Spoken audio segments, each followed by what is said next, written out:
거 다 털어놓고 그냥 제가 믿는 그대로 나도 벌을 받을 거예요. 다른 분들이 벌 받을 거고 다른 분들이 벌 받아야 될 거고 증거를 다 지웠다고 생각하는지 모르겠는데 흔적 같은 거는 다 지워지는 게 아니니까.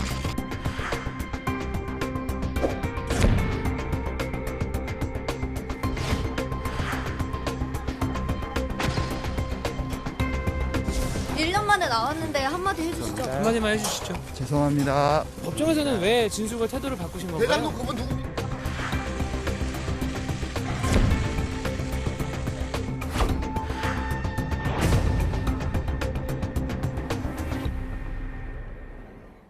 네, 대장동 일당 가운데 한 명이죠. 남욱 변호사가 어젯밤 0시쯤에 구속기간이 만료돼서 구치소에서 석방이 됐습니다.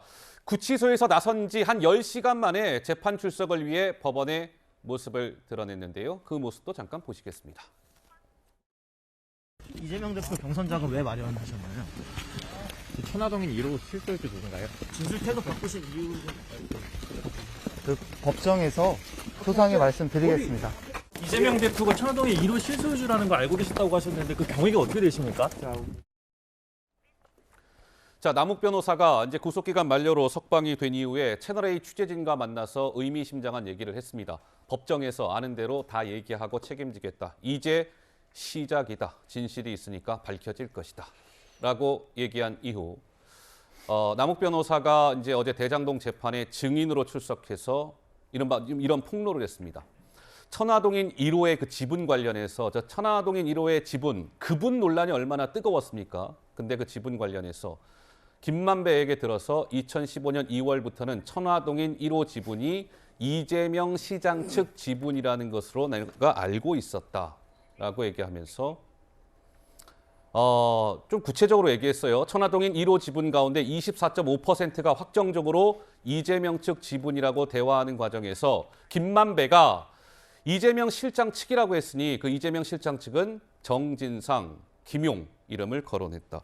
근데 송국권 본부장님, 이게 왜 이렇게 지금 뜨겁게 저 남욱 변호사의 저 몇 마디의 폭로가 왜 이렇게 관심을 끌고 있는 겁니까? 가장 큰 관심은 그 지금까지는 그 이재명 대표가 그 대장동과 관련해서 본인은 업무적으로도 무관하다는 이야기를 했죠. 그런데 지금 배임 혐의가 걸려 있는데 지금 배임과 돈 거래가 서로 연결돼 있다는 결과가 되는 거예요. 본인은 지금까지는 뭐 하춘대유나 이런 데 전혀 상관이 없다고 했는데 만약에 천화동인 1호 지분을 가지고 있다고 하면은 본인이 직접 수혜자가 되는 거죠. 수혜자가 되는 거고 그 수혜자가 되기 위해서 이 대장동을 설계를 했다. 이렇게 되면은 상당히 복잡한 문제가 되는 거예요. 직접 이재명 그 대표가 이익을 취했다는 문제가 되는 것이죠. 네. 그렇기 때문에 이것을 그 전에도 김만배 씨가 이 정영학 그 녹취록에 나옵니다.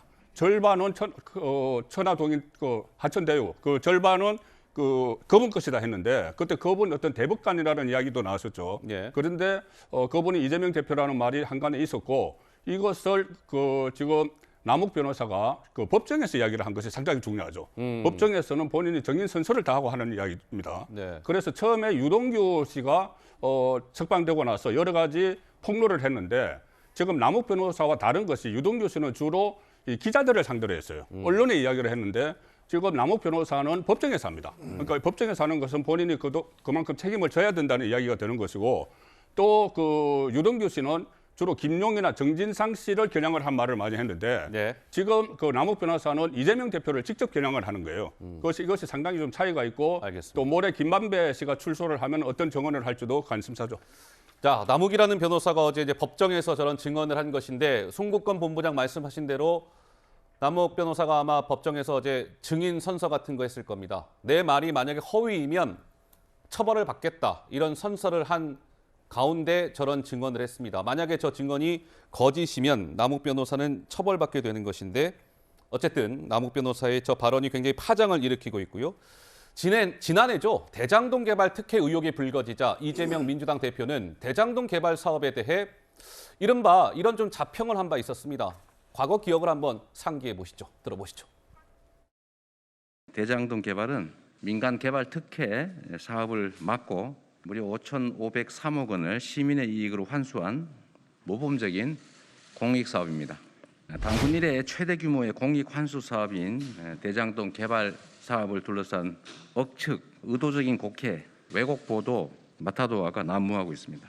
대장동 개발은 지금도 제가 자랑하는 성남시장 시절의 최대 치적입니다. 그래서 결국 5,500억 정도 이제 환수한 정말 당군 일의 최대의 그 부동산 불로소득 환수한 사업이다 말씀드리고요. 이제 이재명 대표는 굉장히 이제 이 치적 사업이다 이렇게 강조를 해왔습니다. 그런데 이제 남욱 변호사의 어제 저 증언은 좀 이재명 대표가 그간 해왔던 것과는 좀 배치되는 것 아니냐 이런 논란인 것이고, 남욱 변호사가 좀 전에 말씀드린 것처럼 천화동인 1호 지분이 이재명 측 지분이라는 걸 알고 있다라고 남욱 변호사의 지금 이제 주장인 건데요. 그렇다면 보세요. 2015년 2월 6일에 화천대유라는 그 화천대유 대주주가 김만배인데 화천대유가 2015년 2월에 설립이 됩니다. 그리고 3월 27일에 화천대유가 대장동 민간사업자로 선정이 됩니다. 근데 저 천화동인이라는 저 회사는 화천대유의 자회사입니다. 그러니까 남욱 변호사의 저 주장이 사실이라면 뭐랄까요?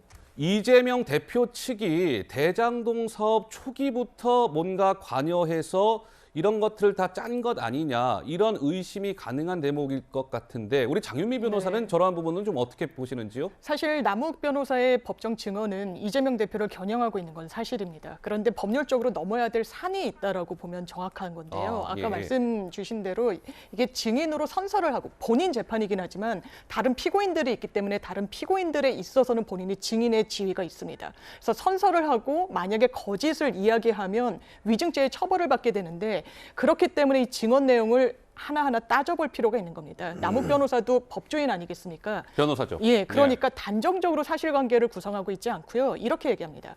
김만배로부터 듣기를 이재명 대표 측의 돈이라고 들었다. 전원 형식, 전원. 전원 형식. 전원이라는 거는요. 영어로 풀었으면 이제 hearsay evidence라고 해서 증거 능력이 없습니다. 발음이 좋으십니다. 예. 예. 왜냐하면 남에게 이런 말을 들었다라고 이야기하는 걸로 사람을 처벌하게 되면 이건 한도 끝도 없게 되는 거거든요. 그래서 원 진술자인 김만배 씨가 남욱 변호사의 주장 사실과 부합하는 증언을 해야만 그게 유의미한데 지금 김만배 씨는 전혀 다른 얘기하고 있거든요. 예. 천화동인 1호 내 거다, 내 소유다라고 이야기를 하고 있고 또 노래방 녹취록에 따르면 오히려 유동규 씨가 그 돈은 내 거라는 취지로 이야기를 하고 있습니다. 이거는 녹음이 되는 사실도 모르는 상황에서 불쑥 튀어나온 말입니다. 네. 그 증명력이 상당한데 이 산을 검찰이 어떻게 넘을 것인지 그리고 이재명 대표 측이 아니라 이재명 대표가 아니라 대표 측이라고 했기 때문에 이게 구체적으로 누구인지도 밝혀내야 되는 게 검찰의 몫입니다. 그렇습니다. 이제 하나하나 이런 것들을 이제 밝혀내야겠죠. 검찰은